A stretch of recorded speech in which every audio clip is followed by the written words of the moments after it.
This is my true story. My husband hadn't bought me flowers in 3 years, so when he walked in with roses on a random Tuesday, I knew something was wrong. I was trimming the stems when I felt one was heavier than the others, and I cut it open and found a tiny rolled note inside that said, "Help me." I turned around slowly, and he was standing in the doorway watching me. He said, "So you finally found it." And what he told me next made my blood run cold. Before I tell you what happened, comment below where you're watching from and what time it is right now, and please subscribe so my story reaches more people. He walked through the door at 6 p.m. on a Tuesday, holding a dozen red roses with that boyish smile on his face, like he was so proud of himself. He said, "For my beautiful wife," and kissed my cheek and handed them over like he was presenting me with some grand romantic gesture. He said, "No reason, just because I love you." And I stood there in our kitchen completely stunned because my husband hadn't bought me flowers in 3 years. Not for our anniversary when I wore the dress he liked and made his favorite dinner. Not for my birthday when I dropped hints for weeks about wanting something special. Not even for Valentine's Day when I sat at the table with candles and he came home late from work without even apologizing. And now here he was, with a dozen red roses on a random Tuesday in October, saying it was for no reason at all. I took them from him, and they were beautiful and fresh and expensive looking. The kind you get from a real florist, not from the grocery store. I said thank you and tried to smile, but something felt wrong immediately. I couldn't put my finger on what exactly was bothering me, but there was this cold feeling in my stomach, like when you know something bad is about to happen, but you don't know what. My husband never did anything for no reason. Everything he did had a purpose or a plan behind it. When we first got married, he used to bring me flowers all the time and write me notes and plan surprise dates. But somewhere around year 3 of our marriage, all of that stopped, and he became distant and cold and barely looked at me most days. We lived like roommates sharing a house, but not really sharing a life. So these roses felt wrong. They felt like they meant something I wasn't understanding yet. I carried them to the kitchen sink to trim the stems and put them in a vase like you're supposed to do to make them last longer. He followed me and stood near the kitchen table watching me, which was also strange because normally he would go straight to the living room and turn on the TV and ignore me for the rest of the night. But tonight, he was just standing there watching me handle the flowers with this weird expression on his face that I couldn't read. I turned on the water and grabbed the kitchen scissors from the drawer and started trimming the stems one by one at an angle the way my mother taught me. The roses were perfect and symmetrical. And I was about to put them in the vase when I picked up one stem, and it felt different. It felt heavier than the others, weighted in a way that didn't make sense for a flower stem. I held it up to the light coming through the window and examined it closely, and that's when I saw it. There was something inside the stem, something small and dark that had been carefully inserted and then sealed somehow, so you couldn't see it unless you were really looking. My hand started shaking as I held that rose up to the light and turned it slowly, trying to figure out what I was seeing. The stem looked normal from the outside, but I could see through the thin outer layer that something was definitely inside it, something that wasn't supposed to be there. My heart started beating faster, and I looked over at my husband, and he was still standing by the table watching me with that same unreadable expression. I grabbed the kitchen scissors again and very carefully cut along the length of the stem, peeling it open like you would peel a banana. The green outer layer came away easily, and inside was a tiny piece of paper, rolled up so tight it was almost the width of a toothpick. I pulled it out with trembling fingers, and it was damp from being inside the flower stem, but still intact. I unrolled it slowly and carefully because it was so small and fragile it could tear easily. The paper was maybe 2 inches long and half an inch wide when I got it completely unrolled. There were 2 words written on it. In handwriting, I recognized immediately as my husband's. The letters were shaky and desperate, looking like they were written in a hurry or by someone whose hand was shaking badly. The word said, "Help me," in all capital letters, and the ink was smudged in places like maybe he had been sweating when he wrote it, or maybe his hands were shaking so badly the pen kept slipping. I stared at those 2 words, and my brain couldn't process what I was seeing because it made absolutely no sense. Why would my husband put a note that said, help me inside a flower stem, and then give me the flowers and watch me find it. Why wouldn't he just tell me he needed help if he needed help? We were standing in our kitchen alone in our house. There was nobody else here. He could just say whatever he needed to say. Unless he couldn't say it out loud for some reason. Unless someone was listening or watching, or unless he was in some kind of danger that I didn't know about. I felt my stomach drop, and my hands were shaking so badly now that I almost dropped the note. I looked up from the tiny piece of paper and turned around slowly to face my husband. He wasn't at the table anymore where I had seen him a minute ago. He wasn't in the living room. He was standing right there in the kitchen doorway, maybe 5 feet away from me, close enough that he could see exactly what I was holding in my hand.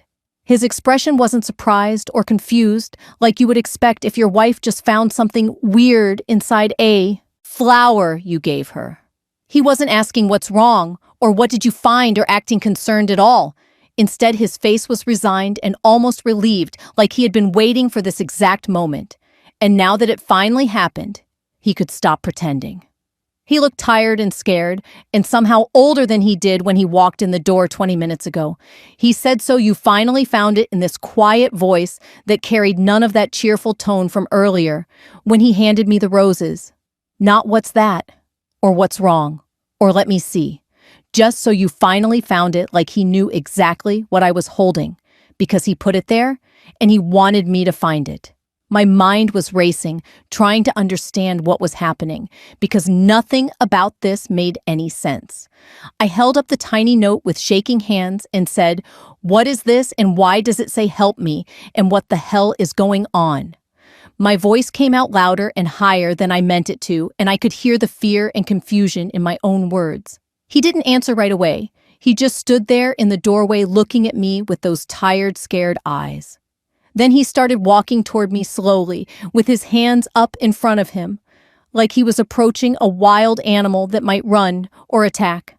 I backed up against the kitchen counter, still gripping that note so hard my knuckles were turning white. He stopped a few feet away from me, and his hands were shaking, and I could see sweat on his forehead, even though the house wasn't hot. He said, "I needed you to know," and his voice was cracking like he was about to cry.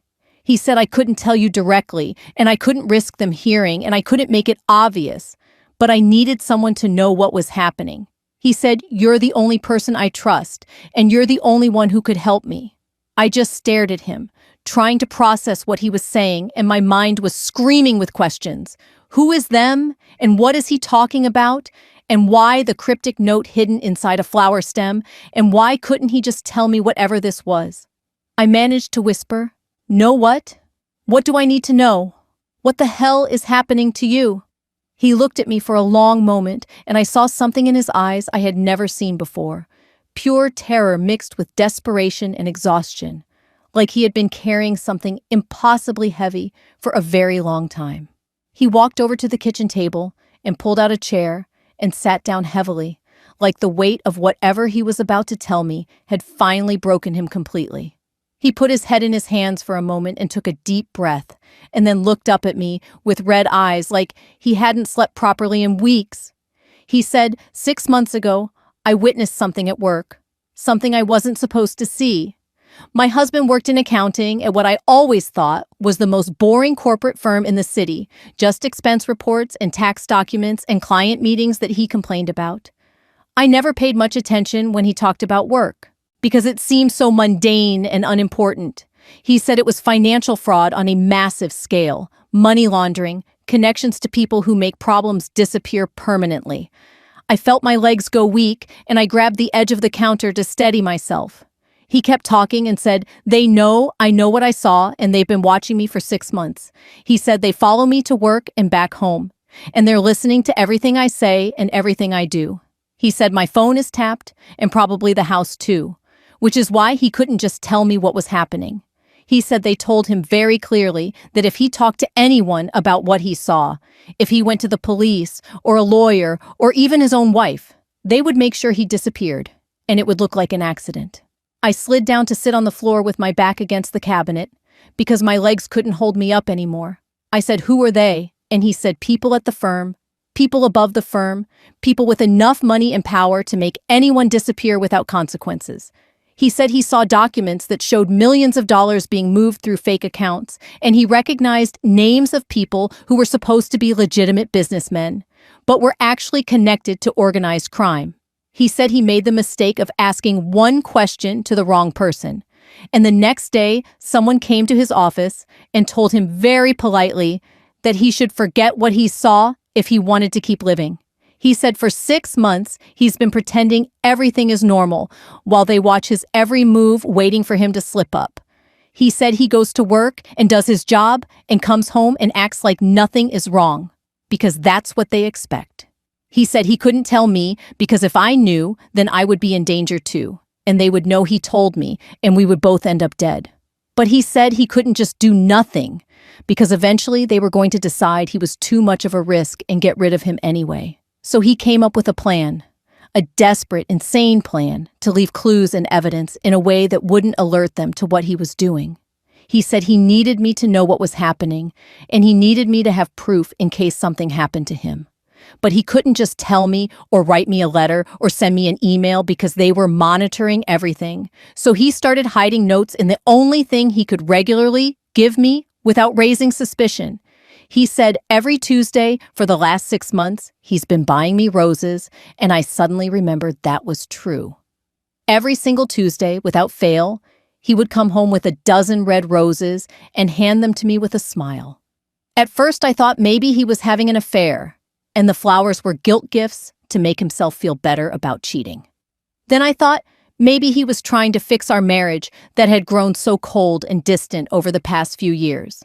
I smiled and thanked him every time and put them in a vase, and then threw them away when they died a week later, without ever thinking twice about them. He said the people watching him monitor his credit cards and his phone calls and his location every minute of every day. But buying flowers for his wife every week is normal and expected and romantic. Nothing suspicious about a husband bringing his wife flowers. He said so. He started hiding notes inside the stems, carefully rolling up tiny pieces of paper with information and evidence and pleas for help, and inserting them into hollow stems and sealing them back up. He said he's been doing this for 6 months, putting a note in at least one rose every single week. I felt like I was going to throw up as the reality of what he was saying hit me. He said he's been begging for help and leaving clues and documenting everything he witnessed, and I had been throwing it all away without ever looking. He said he would bring the roses home and watch me put them in a vase, and his heart would break because he knew I wasn't finding the notes, but he couldn't tell me to look for them, and he couldn't make it obvious, so he just kept trying week after week, hoping eventually I would notice something was wrong with one of the stems. He said some weeks he put notes in multiple stems, hoping that would increase the chances I would find one. He said he varied which roses. He put the notes in, so there was no pattern. He said he made some of the notes bigger and some smaller, trying different approaches to see if anything would catch my attention. But week after week, I just trimmed the stems and put them in water and smiled at him and said thank you and never looked any closer. And week after week, he watched me throw away his desperate attempts to reach me without being able to say a word. I asked him through my tears how many notes he had hidden, and he closed his eyes like the answer hurt him to say. He said 23 notes before this one. 23 times he tried to reach me and failed. He said I was holding note number 24 in my hand right now. He said he was starting to think I would never find one, and he would run out of time before I understood what was happening. He said every Tuesday he brought home more roses, knowing that this might be the last week he had to try, that any day they might decide he knew too much and make him disappear. He stood up from the table and walked over to where I was sitting on the floor, and he crouched down in front of me, but he didn't touch me like he was afraid I would pull away. He said those roses were his only lifeline to the outside world, his only way to communicate what was happening without getting us both killed. He said they watch him buy the flowers every Tuesday, and they probably think it's sweet that he's trying to be a good husband. They have no idea he's been hiding evidence right under their noses for 6 months, because who would ever think to check inside flower stems for secret messages? He said every Monday night, He sits in his office at work after everyone leaves, and he writes notes on tiny pieces of paper. He said he documents account numbers and names and dates and amounts of money being moved illegally. He said he writes down conversations he overhears and meetings he witnesses and people he sees coming in and out of the building who shouldn't be there. He said he makes copies of documents when no one is looking, and he memorizes information and writes it all down in notes so small they can fit inside a flower stem. Then on Tuesday mornings, he stops at the florist on his way to work, and he buys a dozen roses. He said he goes into the bathroom at work and carefully cuts open some of the stems and inserts the notes he wrote the night before. He said he seals them back up with a tiny bit of glue that dries clear so you can't see it unless you're really looking. He said some weeks he puts one note and some weeks he puts 5 or 6, depending on how much information he gathered. Then he brings the roses home and hands them to me and prays that this will be the week I finally find something. He said he's been living in constant terror for 6 months, knowing that any moment could be his last. He said they've made it very clear what will happen if he talks, and he's seen what they do to people who become problems. He said last month, one of his coworkers started asking too many questions about some accounts, and 2 weeks later, that coworker died in a car accident that the police ruled was caused by faulty brakes. He said he knows it wasn't an accident, and he knows he's next if he doesn't find a way to expose what's happening before they decide to get rid of him. But he couldn't go to the police himself because they're watching him too closely, and the second he walked into a police station or contacted a lawyer, they would know. He said his only hope was to get the information to me in a way that seemed completely innocent and normal, so I could be the one to go to the authorities. He said he needed me to have evidence and proof, so that if something happened to him, there would be a record of what he witnessed and who was responsible. My stomach dropped as the full horror of what he was saying sank in, and I realized what I had done. Those roses he brought home every single Tuesday for 6 months. I smiled and thanked him and put them in a vase on the kitchen counter and let them sit there for a week until they started dying. Then I threw them in the trash without ever looking at them closely or examining the stems or suspecting they were anything other than flowers from a husband trying to be romantic. I threw away his desperate pleas for help. I threw away evidence of crimes and corruption. I threw away his only lifeline while he watched and couldn't say anything. I whispered how many, and my voice was shaking so badly I could barely get the words out. I said, "How many notes have you hidden in flowers that I threw away?" He closed his eyes, and I saw tears running down his face when he said 23. He said, "You're holding number 24 right now, and it's the first one you found." He said 23 times over 6 months he tried to reach me and failed because I never thought to look inside the stems. He said he was starting to lose hope that I would ever find one before it was too late. I started crying then, really crying, because I had failed him so completely without even knowing it. For 6 months, he had been trapped and terrified and desperately trying to communicate with me, and I was too blind and too stupid to see it. I thought the flowers meant he was having an affair or trying to fix our broken marriage, and the whole time he was begging me to help him save his life. I thought our marriage was dying because he was distant and cold, but really, he was protecting me by keeping me in the dark while he tried to survive something terrible. He said he almost gave up so many times because watching me throw away the roses week after week was breaking his heart. He said some weeks he would stand in the kitchen and watch me trim the stems, and he would pray silently that I would notice one felt different or looked strange. He said he tried making some of the notes bigger so the stems would be more obviously hollow, but I never checked. He said he tried putting notes in the roses that were slightly different colors, hoping I would examine those ones more closely, but it didn't work. He said last week he almost just told me everything and accepted that we would both probably die because at least we would die together knowing the truth. But then he decided to try one more time, and this time he made the note heavier by rolling it tighter and putting a small piece of wire inside to add weight. He said he gambled that if one stem felt noticeably different from the others, I might get curious enough to investigate. And finally, after 24 tries over 6 months, I found what he had been hiding all along. He sat back down on the floor next to me and put his head in his hands and said they're planning something and he can feel it coming. He said for the past 2 weeks, the atmosphere at work has changed and people are acting nervous and having whispered conversations that stop when he walks by. He said he overheard part of a phone call last week where someone mentioned his name and the word problem and timeline. He said they're going to pin everything on him. Make him the scapegoat for millions of dollars in stolen money and fraud, so the real criminals can walk away clean. He said they've been setting it up for months, making it look like he's the one who created the fake accounts and moved the money and falsified the documents. He said his signature has been forged on papers he never saw, and his passwords have been used to access files he didn't open. He said when the authorities finally investigate, they'll find a perfect trail of evidence pointing straight to him, while the people actually responsible disappear. And then, before he can defend himself or tell the truth, he'll have an accident or a heart attack or get mugged in a parking lot and end up dead.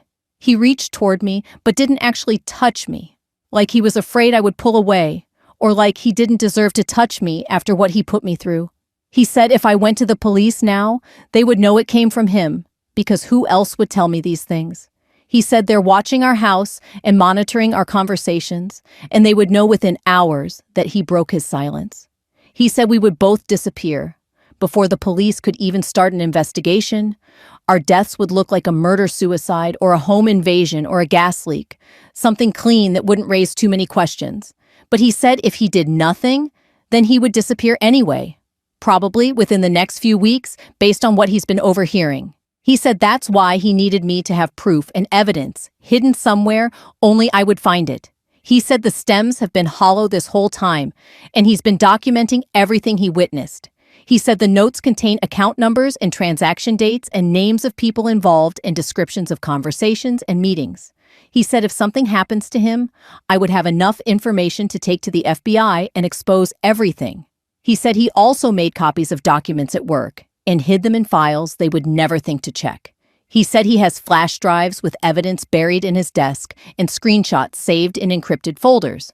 But he said all of that would disappear the moment they decided to move against him because they would search his office and his computer and destroy anything incriminating.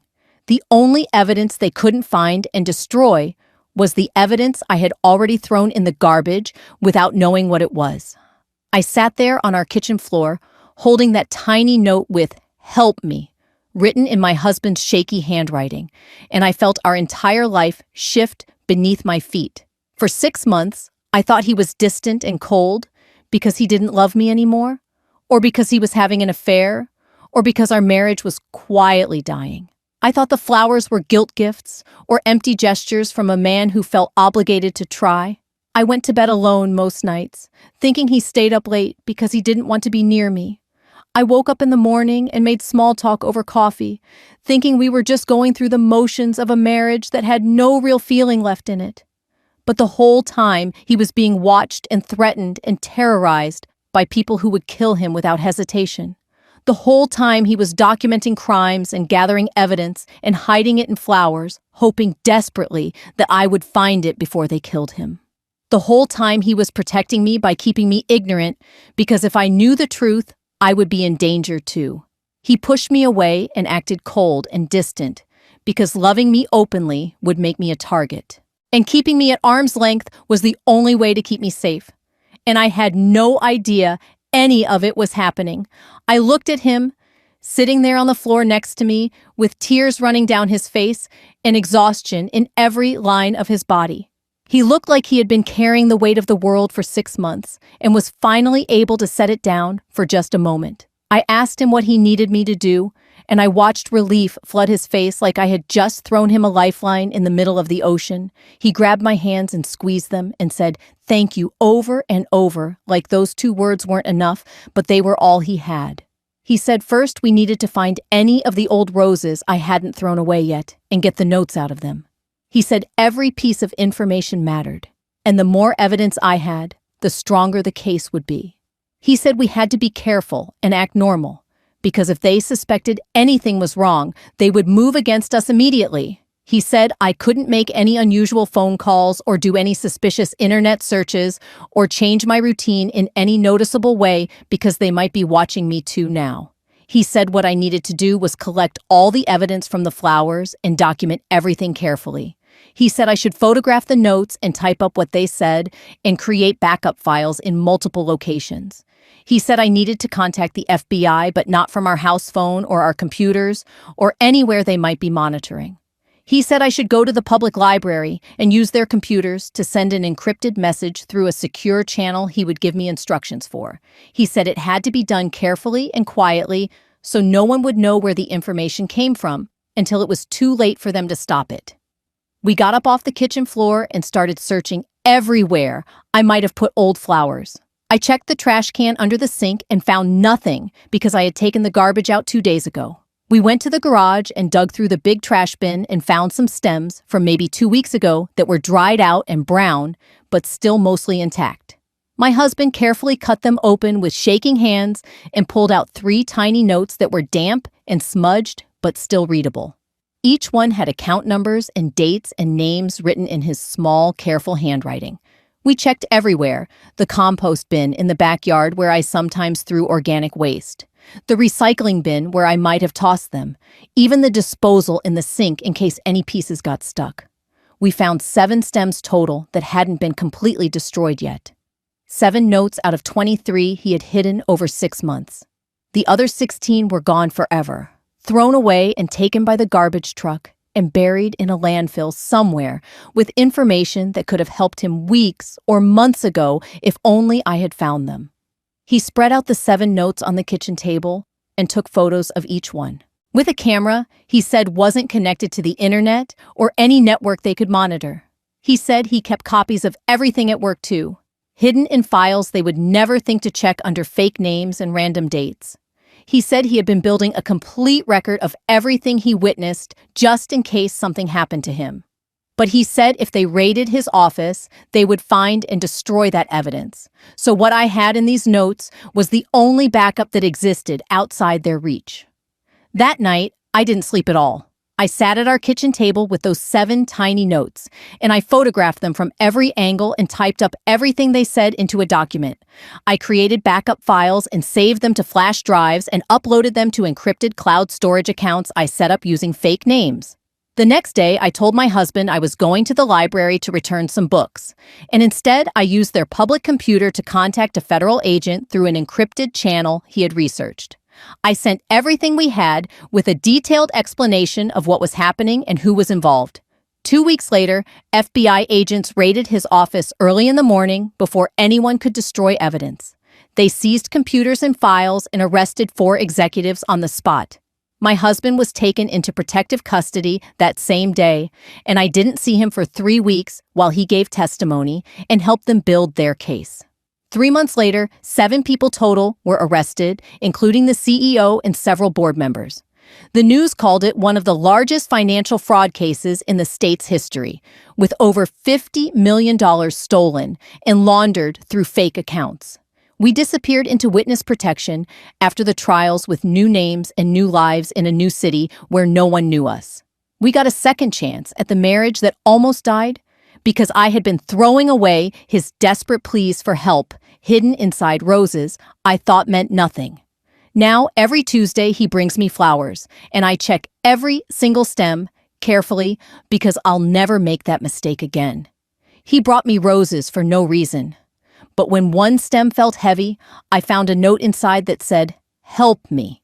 He'd been hiding evidence in flowers for 6 months, desperately trying to reach me, while trapped by people who would kill him if he talked, and I had been throwing away his lifeline until I finally found number 24.